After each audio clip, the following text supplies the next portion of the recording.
Welcome to Black Girls Can Talk, the podcast where we dive into real, unfiltered conversations about what it means to be a Black woman in today's world. I'm your host, Dr. DaJaneil McCree, founder of Black Girls Can Talk. And here, we're creating a space where we can unpack everything from culture and beauty trends to mental health and the joys and challenges of Black womanhood.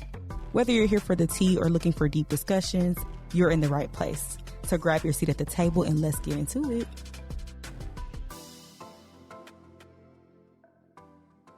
Welcome back to another episode of the Black Girls Can Talk podcast. I am your host, Dr. McCree, and today I have with me a special guest, Shawnti Refuge, and we're going to get into a topic that's a little different than what we've discussed before, but we're going to talk about what healing looks like for Black women.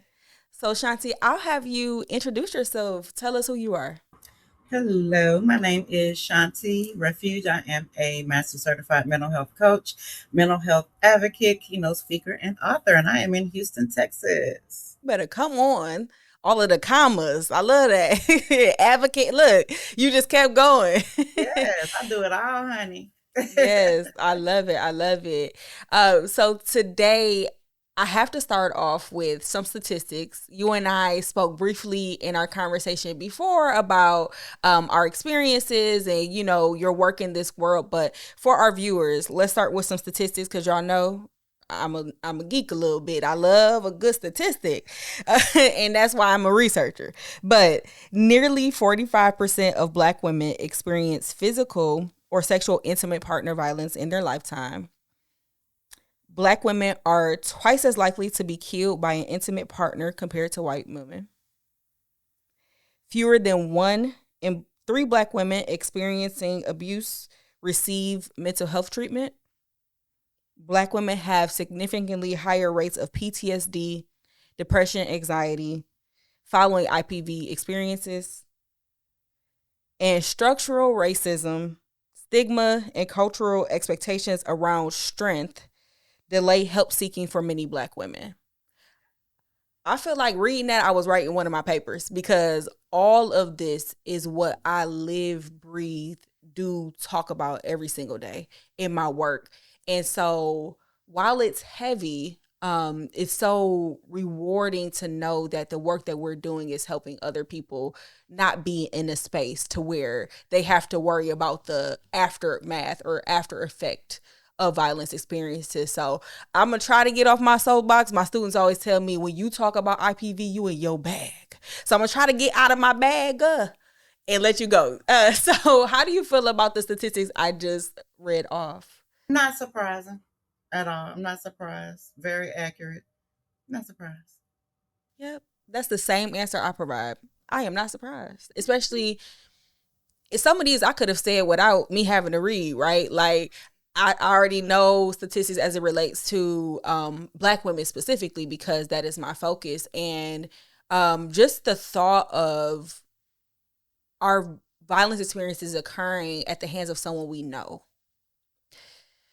is what's disheartening, for me at least.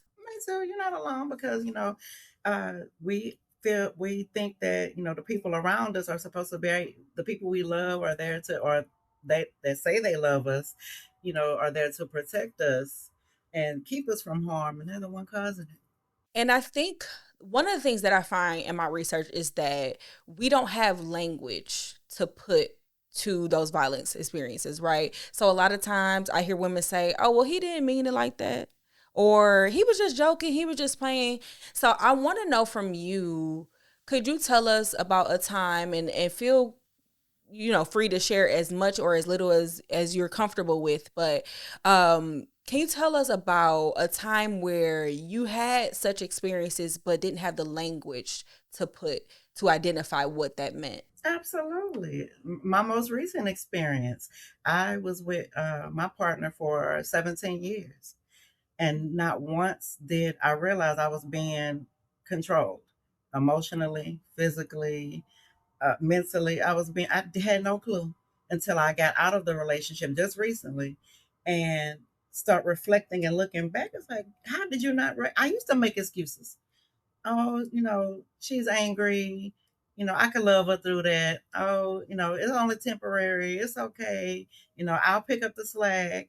But looking back, like, oh my God, how could you not see that you were being emotionally abused, financially abused, all of that? So, yeah. And that just happened. So, two things. I'm Mhm. sorry that you experienced that. I want to say that first and foremost. Yeah, And I thank you. also want to say that I'm proud of you. Thank you. A lot of us who, even after realizing what's happening, don't get out of the situation that we're in for fear of whatever it is. So I won't put a fear on anyone, but fear dash whatever the fear is. So very, very proud of you, and just Thank to even have the strength, you're welcome, to tell your story.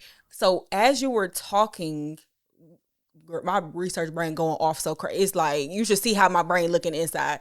But as you were talking, you pointed out something that's very significant, and especially in the work that I do, because, and I believe I mentioned to you before that I look into Black queer young women as a study population. So I don't think that enough people recognize or realize, I should say, that it can be a same sex relationship. you. Baby, same sex, same problems. Oh, It's no that's difference. good. Oh my God. It is absolutely no difference. My You mouth could on the it could floor. be That is so good. it's for real. You could be hetero, same sex, same problems. Just because you with a woman, don't think, or you a man with a man, don't think that can't happen. Yes, it happens. Yeah, yeah.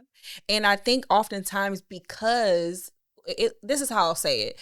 In my research, I see that oftentimes because it is a same sex relationship, that it's not looked at as violence a lot of time, because especially with women, we used to arguing most of the time. We got that bone in us. So when we're arguing with our partner, we're not looking at that as verbal abuse most of the time, right? We're not looking at some of the things they do as emotional abuse. And to your point, that's in a hetero relationship as well.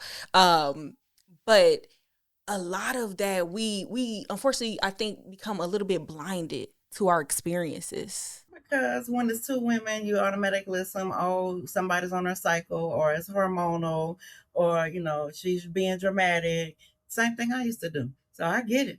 Now it's deeper than that. And people think just because you with a woman is rainbows and butterflies all the time.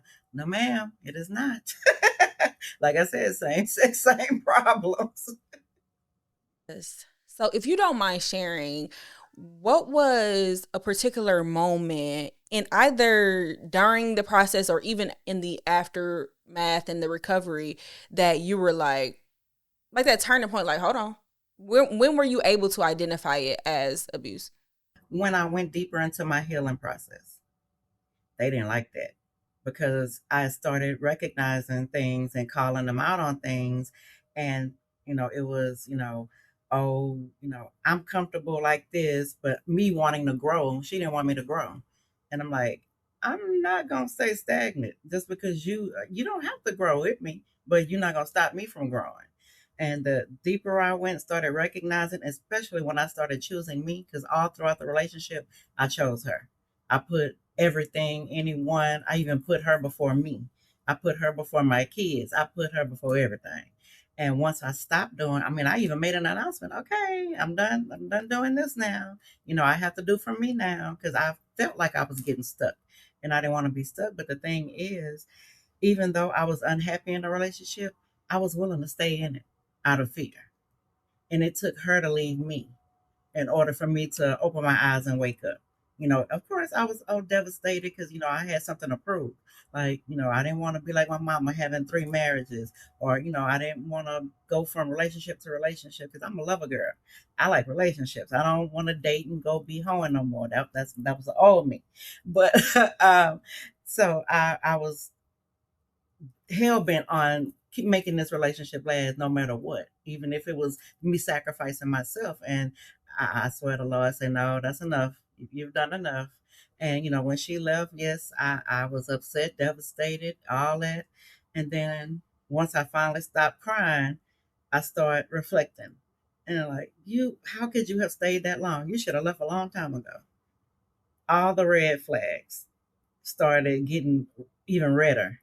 Once I look back, like, you put up with that, you tolerated that, and that just told me that I didn't know my worth for the better part of the relationship, and my self esteem wasn't where it is now. That's all it told me. So I started working on me and started choosing me, and that's when we got further apart. And I'm okay with that. I'm very much okay. I'm at a point now I will lose anybody because I lost myself, and I refuse to lose myself again. That will not happen. I don't care how much I love you. I love me more. Period. Just period. It was ooh. It's taking me somewhere because I'm so proud again of you and the strength that it takes to get to where you are. Especially 17, I couldn't imagine. That's a I hard ain't gonna journey. lie to you. I can't. 17 months do me in. So so 17 years, that is so powerful. And as you were talking, I was thinking about how it sounds like power dynamics were coming into play a bit. And you were letting go of the power, it sounds like, and I don't want to assume, but that you were letting go of the power that you once had, but now you're reclaiming that power by doing that self-work. Exactly, because I'm thinking, okay, I want to be a good wife, and I didn't have any examples around me of anybody with a successful marriage, so I didn't know what a wife was. So I was just, okay, maybe I should just submit, dim my light, dumb myself down to, let her be submissive, and it worked until it stopped working, and I was like, okay, I'm done with this because this ain't Shanti. I don't know her. Mm-mm. Woo, I'm a move on because I could stay right there till tomorrow. But I'm wondering, why do you think black women? I know the answers to this, so I'm answering it as I'm asking. But why do you think we minimize our own pain during and after abuse? Because we want to be loved, we want to be accepted, and we want to have that somebody. And sometimes we don't know we deserve better. Like, okay, maybe this is all I can get. And I think that I know that stems from childhood. It always goes back to childhood. Something we didn't get in childhood. So, okay, well, let me act this way. And, or we romanticize potential. I think that's the biggest thing. Oh, they'll change. They'll get better. Maybe I can set an example. I know that was for me. I ain't speaking for everybody. That was my story. Well, let me go to therapy. Let me, work on my healing. And maybe she'll see how I'm changing. She'll want to change. Mm-mm. It don't work like that. We're not here to fix people. No, no. And I love that you pointed out romanticizing potential. We live in a society where that is truly what it is. Oh, I see it in them.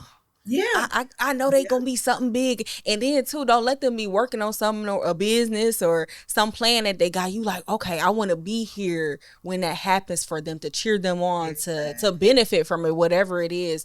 And to your very point, it absolutely starts in childhood. You could come from a two-parent household and feel like you got all the love in the world, but that one thing that was missing could be detrimental to the rest of your life. So I appreciate you bringing that into play as well. Um, okay. So as we know, healing is not a linear process, right? So what would you say surprised you most about your healing process? And let's be clear, you probably are still in the healing. I think it's ever occurring. So what has surprised you most about the process of healing? That I have had to constantly relearn myself and reparent myself. Like, that is ongoing because I started my healing journey in 2018. And once I started it, that's when things in my marriage became worse and worse and worse. Because the more I healed, the more they didn't like it. And the more I started speaking up for myself. And finally, okay, I don't know who you are. Let me go. Of course, I'm not supposed to stay the same. I'm not the same person I was 17 years ago. If I am, something's wrong. Right. So I'm forever wanting to learn and grow.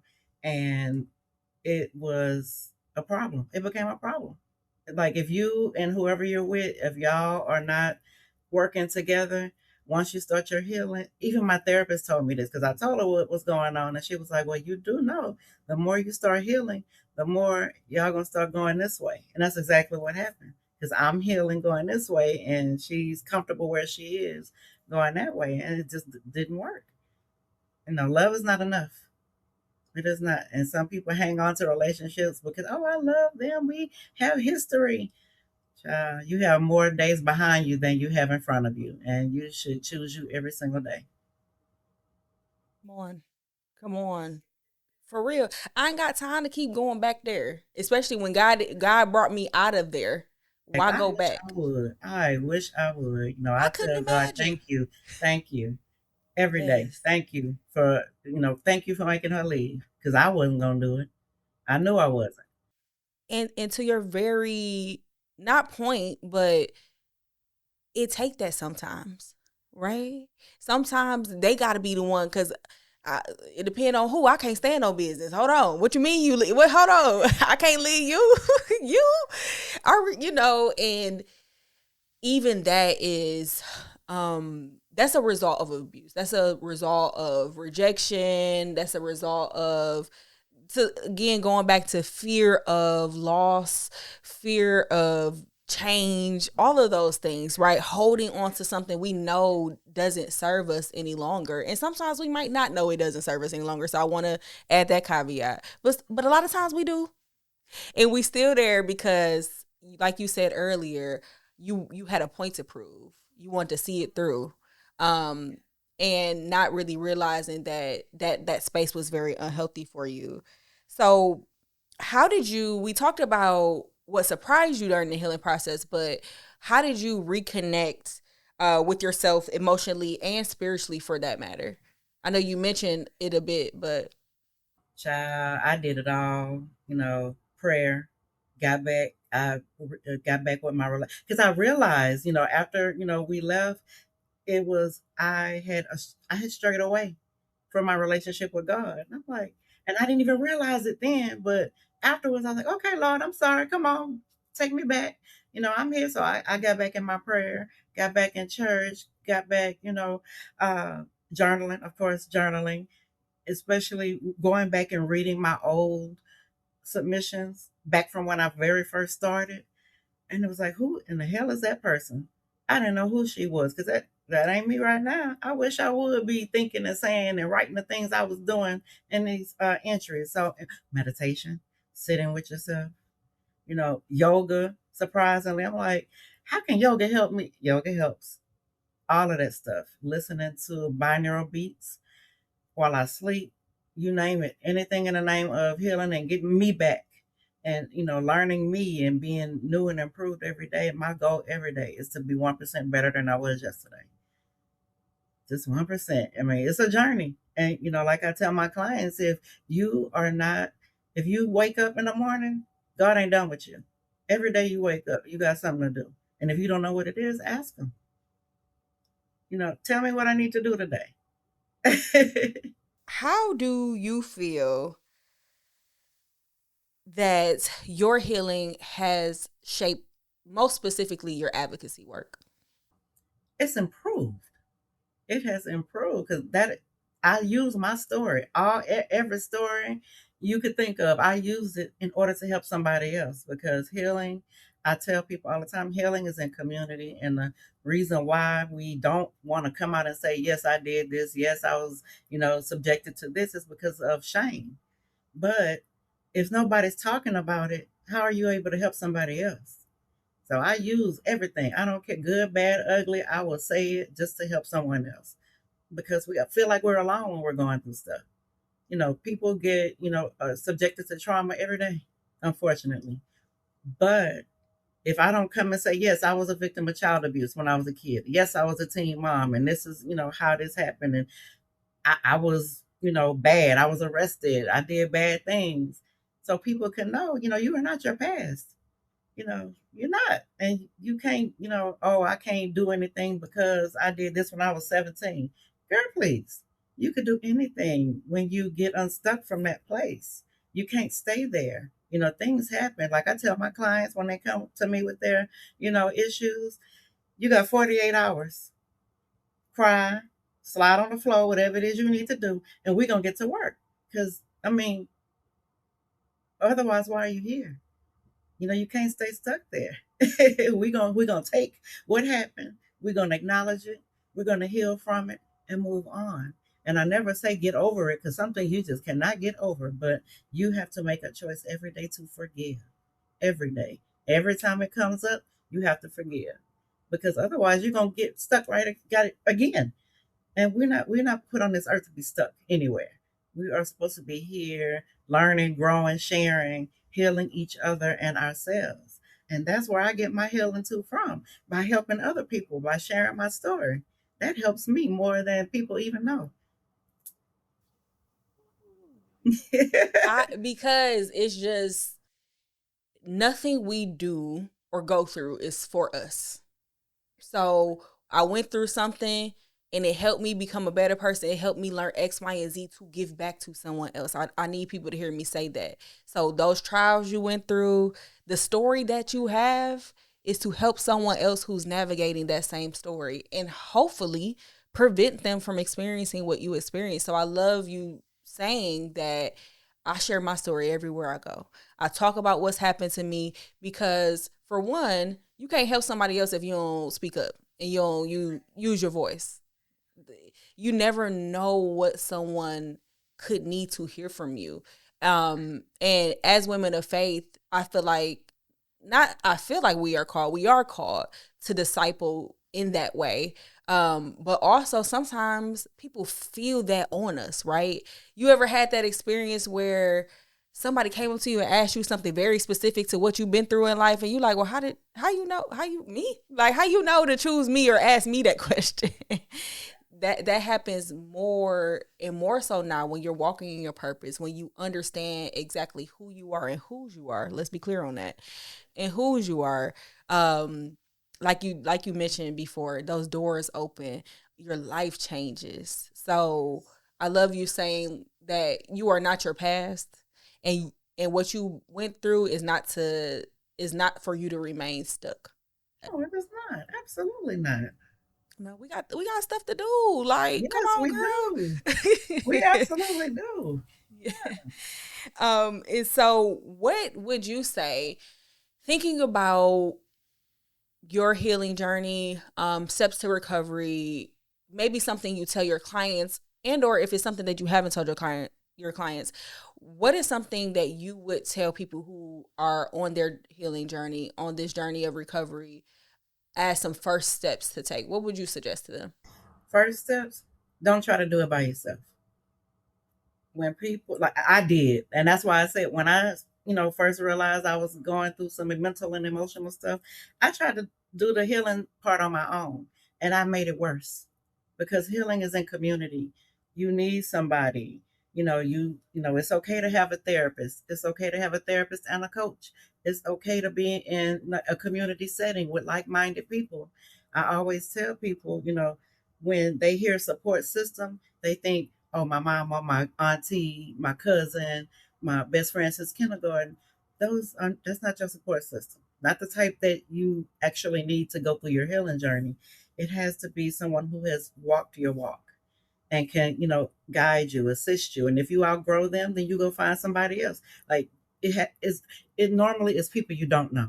That's going to be your supporters. That's going to be your support system. People you don't know, but who have been where you were or going through the journey too. And that's why it's important that I share. Like, girl, I went through that too. Let me tell you what happened and how I got through it. And if I can do it, you can do it too, but not by yourself. Like, and don't give up. Are you gonna have bad days? Absolutely. Absolutely. You're gonna wake up and, not feel like getting out of bed. You got 48 hours. Get up and get to work. This is constant work every day. And I do mean 2 days, 48. You don't got I always tell people, it is funny that you have that same mantra, because I always tell people I'm not making it to day 3. I can't do a day 3. Them 2 days, I'm going to take myself up and through there. I'm going to cry. I'm going to, like you said, slide down the wall. I'm going to do what I got to do. But after those 2 days are up, I got to keep it moving. And I hope my 2 days on the weekend, because I got stuff to do during the week. It's So, awesome. Oh my God. Please let it happen Friday night and I'll be good by please. Sunday. but it don't always work like Please. that. Yep. So Especially I with can. grieving, grief can hit you at any time. Like you could be fine, and then in the next hour you crying. But you have to pick yourself up. You have to affirm yourself, speak life into yourself. Flip those negative thoughts around. Otherwise, you will stay stuck. And I want people to hear me say healing is hard. I know that we are in the process of healing, have healed from certain things, so we can talk about it more lightly. I want to recognize that it's heavy for others. It's heavy for, like you just said, grieving, especially grief. It's case by case. I might walk out of here and cry. I don't know what when it's gonna hit me. But to your very point, when you're healing in community, I won't say it makes it easier, but when you're walking through life with other people, it helps. I'll It say it in that way. definitely It helps. helps. It helps. It does. Because that you never know, that person in your community might say the perfect thing that you didn't even know you needed to hear, and that'll turn your whole mindset and your mood around. So yeah, get around people who are walking the journey too. Like minded, Yes. like Heavy purpose, on like like-minded, heavy on purpose. come Yes, on. heavy on that. Because you can't heal around just anybody. And you definitely cannot heal in the same environment that broke you. You cannot. And I gotta say this because thank you, Holy Spirit. This just came downloaded just now because we talked about relationships. Ladies, you cannot try to heal from a relationship talking to your homegirl that ain't never been in one, or that continues to have failed relationships. Get you a mentor, get you somebody that's in a marriage, get you somebody that has had success to walk you through that.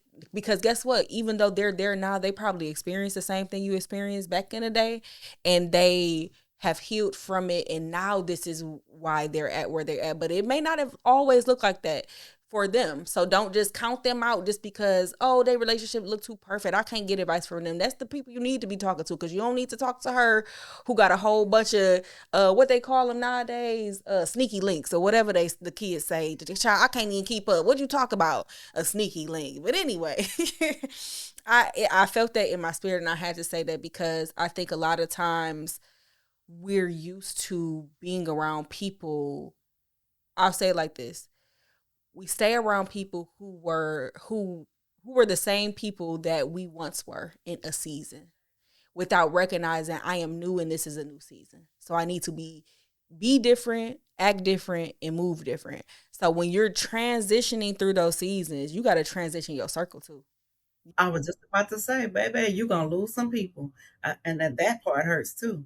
When you get in your healing and you start walking different, talking different, moving different, people are going to fall off. And you have to be okay with that. Girl, grieving people who are alive. Oh my God. It's like it's it's top 10 worst things in the world. Like grieving people who are alive is hard, because I often say that I said this to my best friend. She funnily enough, she was like, I was gonna text you, I miss you, but I know you wasn't gonna say it back. And I said, you're right, I wasn't. Because for me, losing my mother at 3 years old, I miss people who are gone. I don't miss people who I can call and see you tomorrow or see you later today. And that sounds harsher than some would like to hear it, but that's just my reality, right? Like, so when I miss somebody, it's because I've lost them and I'm going through that grieving process. But I recognize even today that I also lose. I mean, I'm sorry, excuse me. I also miss people who I'm grieving who they were.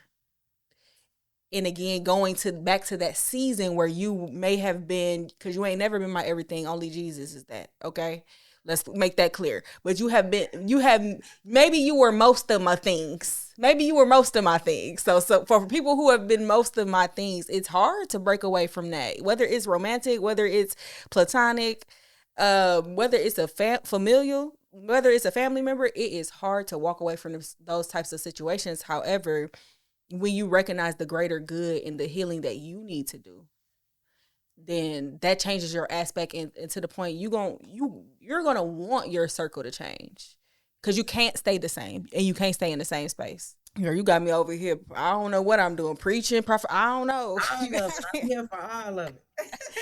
Yes, because this like I said when we started this conversation, hit so close to home for me in the work that I do. So to be able to share in this conversation with someone who, let's go back to like-minded, like purpose, Right. Exactly. is truly amazing. It's all about alignment. Yes. And we said that, didn't we say that when we first met? We said, oh, you know what? It's something here. We Sure did. Sure did. Yes.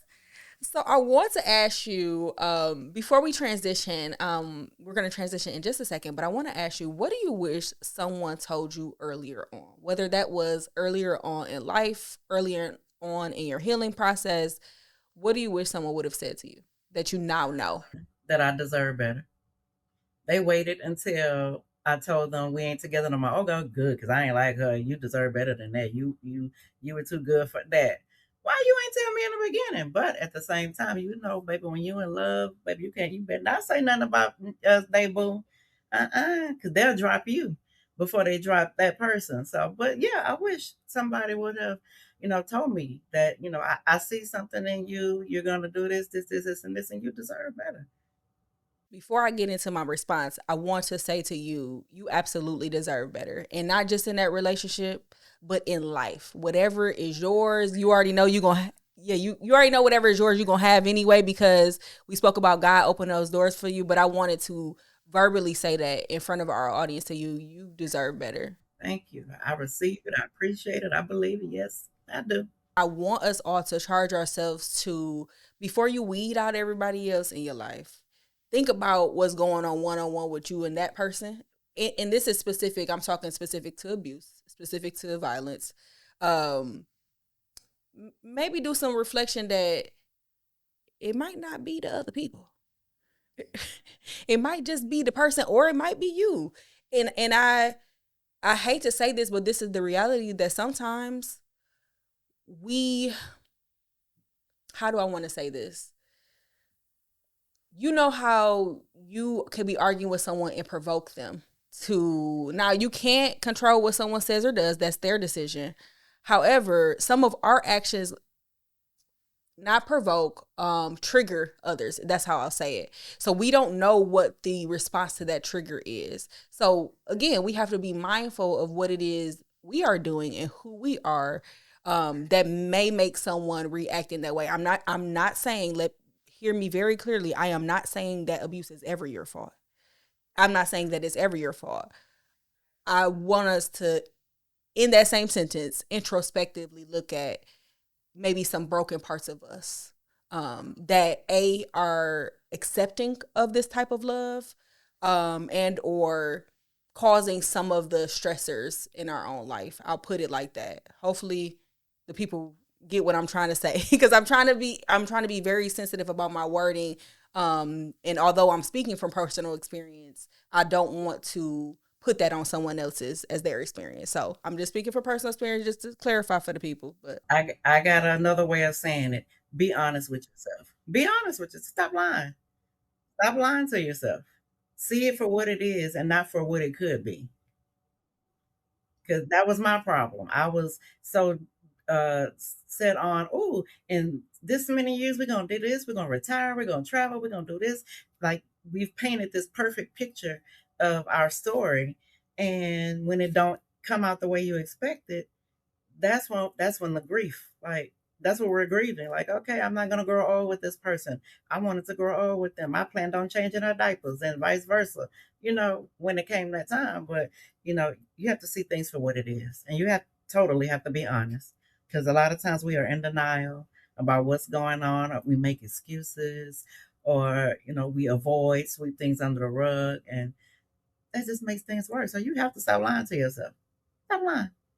you do, you do. And thank you for rewording that for me, because that was so good. Thank you. That's what you're here for. We could just play off of one another. Thank you, thank you. So I'm actually gonna transition. So a lot of what we talked about is heavy. We're gonna do a little something light real quick, to just be a little bit more playful, but also because I want to know. I'm nosy. I want to know the answer to the question. So we are transitioning to our segment called the rundown. So if you're familiar with the this or that game, I'll ask you two different things. You'll choose one, and let's get into it. So, ooh, Soft life or hustle mode? Soft. I have hustled all my life. It's soft time now. Yes, soft. So you and I are communicators. Do you prefer voice notes or texting? I'm gonna add a third one, or talking on the phone. It depends on who it is I'm talking to. So everybody can't get everything. Like my cousin, we voice notes every day. But me and like my sister, we text. Or me and somebody, it just depends on the person. Like me and my daddy, we talk. And if we not that cool, don't be sending me no voice memos. Don't.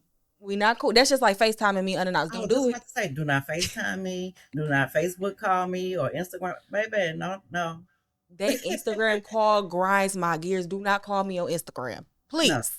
Yeah, yeah, please don't. Would you prefer journaling or therapy?